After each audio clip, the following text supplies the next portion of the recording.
রিকশাকে জাতীয় বাহন করতে হবে এবং আমাদের দাবি আমাদেরকে পাইলটের মর্যাদা দিতে হবে।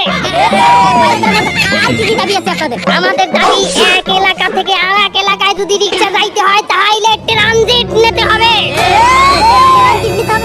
ট্রানজিট মানে গুলিস্তান থেকে যদি গুলশানে যায় মাঝখানে মিরপুরের ট্রানজিট নিতে হবে, ওইখানে থামতে হবে, ওইখান থেকে আরেকটা রিকশা, যেমন শোনেন নাই এমনি কা যাইতে হইলে তুরস্কে লন্ডনে প্লেন থাইমা ট্রানজিট দেয়, আমারও কেন নেবে না? ওরাও প্লেন চালায়, আমরাও রিকশা চালাই। সুপ্রিয় দর্শক মন্ডলী, আজকে আমরা দেখাবো রাস্তায় যে মানুষগুলো খয়রাত করে তারা আসলে কিভাবে খয়রাতি হয়। চলুন আমরা দেখি। আমাদের সাথে অলরেডি একজন খয়রাতিকে আমরা পেয়ে গেছি। একটু ভাই একটু উঠবেন, উঠুন উঠুন। আপনি আসলে কিভাবে খয়রাতি হলেন আমাদেরকে একটু বলুন। আমি একটা প্রেম করছিলাম। ওহো, প্রেম করে আপনি সেই প্রেমে থাকাকে আপনি খয়রাতি হয়ে গেছেন। সুপ্রিয় দর্শক, তাহলে এই মাইয়া আমার একটা মোবাইল চাইলে নিশ্চয়ই আইফোন চাইছে। সুপ্রিয় দর্শক মন্ডলী, এই আইফোন কি? তাহলে এই মাইয়া আমার মার্কেটে নেছে দেয়।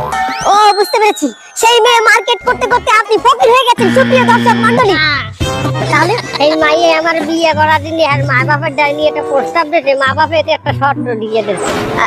কি শর্ত? নিশ্চয়ই নিশ্চয়ই আপনার সহায় সম্পত্তি সব সেই মায়ের নামে লিখে দিতে বলেছে। সুপ্রিয় দর্শক মন্ডলী, না তার বাবা, তাহলে আপনি খয়রাতি হলেন কিভাবে সেটা বলুন আপনি আমাকে।